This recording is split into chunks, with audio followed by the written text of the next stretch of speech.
blind contour drawings.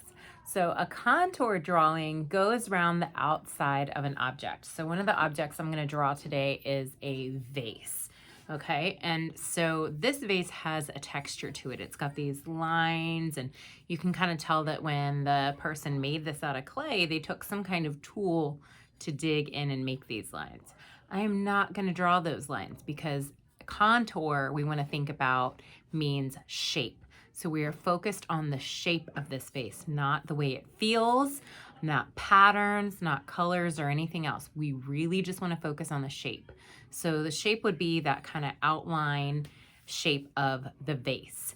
In your Google Doc, you will find that there's also a link to a slideshow that has some more images and information about blind contour drawings. And there's also some pictures that look like cartoons, because cartoons usually have a black outline. That's a contour drawing. So what we're going to do is we're going to do a blind contour drawing. So I'm going to show you what that means. It does not mean you're closing your eyes, and it does not mean you're wearing a blindfold. What you are going to do is not look at what you are drawing, and that's kind of the tricky part. So I'm going to show you my workspace. And I gathered a few tools from around the art room here to use in my drawing. So I gathered my tape dispenser, I've got a pair of scissors, a glue bottle is really fun. This vase was on a shelf to draw. So look around your house, look around your workspace, a cup with your toothbrushes, a tube of toothpaste, something in your kitchen. But please make sure you ask your family and your parents before you just start drawing something and before you just start moving things. So what I want you to do is to have a piece of paper for your drawing, and then you need to have another piece of paper that's a cover sheet. And your cover sheet can be any kind of scrap paper that you don't need anymore. It might be a piece of newsprint out of your sketchbook. It might be a piece of paper that you've used before that you don't need anymore. Anything will work. I'm just going to use a plain piece of white paper because I have it here. And what you're going to do is you're either going to kind of fold it just enough to make a little hole like this. So I just made a little cut, nothing too complicated, nothing too fancy. Or you can make a little donut with your hand and kind of punch your marker in, okay? It'd be best if you used markers for this, but if you have crayons, that works too. Pencils, we're not going to use pencils. We get too hung up on details with pencils and they don't glide across our paper. I'm going to start with this big marker because the big marker can help me draw big, okay? Normally in the art room, we would be timing ourselves with this, but I'm just going to take my time and kind of draw all of what I see, okay? So if I start with the Elmer's glue bottle, I'm not going to draw the words on the label. I'm not going to really draw any of the textures or anything. I'm just going to think about the shape, okay?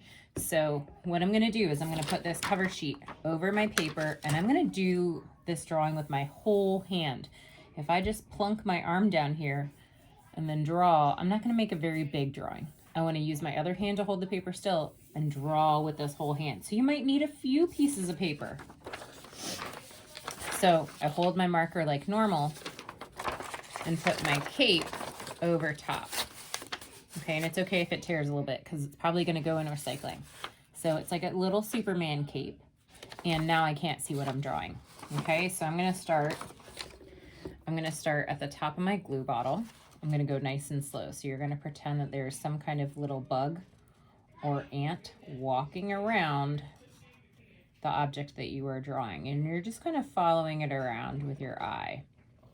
You are connecting your hand-eye coordination, which if you play sports, you probably learn about that. That means you want the motion of your hand and what your eye is really taking the time to look at to be the same. So I'm going really slow. I'm only here. I've only done a little bit at the top. Now I'm going to kind of go over the edge here. Another important thing is do not pick up your marker. If you pick it up, you are not going to be able to see where to put it back down. So you want to use the feeling of where it should be. Now I can kind of see out of the corner of my eye a little bit where this should be, but I'm going to Ignore it. And then I'm going to stop. Oh my goodness, how silly does that look? It is not a good picture. None of these are going to be good pictures. What these are going to be is drawings where you are trying to capture the idea, the feeling, and the shape. So if I put this down here, hey, I think I did pretty good. So this was the top here. I moved around and did the other side. Then I came back down and did this. And then I did the bottom down here. I went to kind of the shoulder look here, down the side of the glue bottle, across the bottom, back up here. I did not do the label or any of the words. So this would be great for just your drawing. It looks really silly. It doesn't look like a good drawing. It's perfect, okay? So that is a great first drawing. If I do another one, and let's do, ooh, we're gonna do the scissors. We're not tracing the scissors. Maybe I'll use a skinny marker this time, but I'm still drawing big with my hand, okay? If we were in art class, I'd be asking you some questions. I'd be asking, did you keep your hand on the paper the entire time? I'm gonna start over here this time. I'm not drawing the words on my scissors.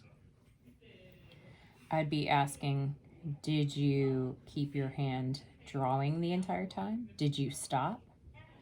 Did you quit before you were done drawing? Okay, I'm holding my paper still. Now I'm drawing the inside here. You're kind of having a staring contest with whatever you're drawing. Drawing down here. I feel like I might be a little lost at this point, but I'm going to keep going. I'm not going to give up because I'm not done drawing yet. It's going to look so silly. I'm going to try and go backwards and draw the inside circle here. Ooh, I think I really went off the rails here. That's okay, because it's going to look silly. My goodness, that looks very strange. I think between the two markers, I like drawing with a bigger marker better. I think I got a better result with a bigger marker. So I'm going to put my skinny marker off to the side. Okay, so even though this does not look like a pair of scissors, I can tell where I started.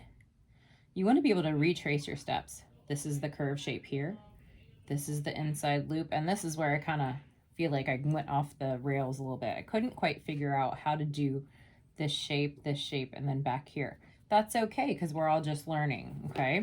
So do a few of these. I would say at least 3 objects. So this is number 1. Okay, this is number 2. And now I'm gonna try number 3. Let's try this vase here. I think that tape dispenser might be too complicated for right now. So I'm gonna draw what I can see. So it's not laying down, it's kind of standing up. I can kind of see into it a little bit here. Same thing, I'm gonna put my little cape back on. All right, and I'm gonna start, maybe I'll start at the top. So from where I am drawing, I can see kind of a rounded edge. So I've gone around here, but then I can kind of see the spout where the water would pour.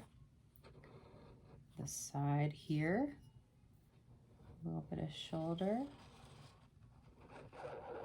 If you go off the paper, that's okay. Just make sure you have a work surface or a placemat underneath.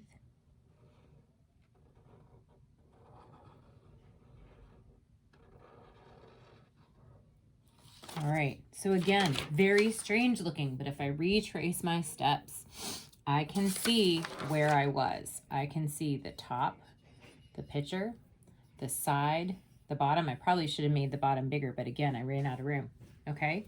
So what I want you to do is, as you're drawing these, I want you to check off some skills that you have done. So if you kept your marker down the entire time and it's one line, you didn't pick up your marker, give yourself a check mark for each drawing, okay? If you did a great job and you stayed drawing till you finished drawing the object, you didn't just give up and quit, give yourself another check mark. If you took your time, you slowly walked your hand and your eye around whatever you were drawing, give yourself another check mark, okay? And if you stayed focused, you didn't get interrupted very easily by the things around you or distracted, give yourself another check mark. So that's kind of a way to check yourself off, okay? Look at your work, and then what we're gonna do is we're gonna upload your favorite one. Now, your favorite one does not have to be your best one. My favorite one is this one. I'm not sure if that is considered my best one or not, but it's my favorite. So I'm going to take a picture of it and put it in our Schoology photo album because it's really silly. You can also do just your drawings of people or yourself. So if you use your screen, your camera on your Chromebook, you don't have to take a picture of yourself. You can just look at it kind of like a mirror, and you can draw yourself. See if you can get your eyes in the right place and your nose and your mouth in the right place. That could be a really fun brain break assignment or something to do when you have some free time. So boys and girls, your assignment this week is to just do 3 of these blind contour drawings, at least 3. If you really love it and you want to do like 5, go for it. And then you're going to put them in your sketchbook, okay? So again, if you do not have holes in your sketchbook, that's okay. They will go perfectly in the pocket of your sketchbook along with everything else. And then boys and girls, we will talk more about drawing objects next week. So they are tucked in my sketchbook, waiting for us to talk about them some more next week. If you have any questions, feel free to let me know, boys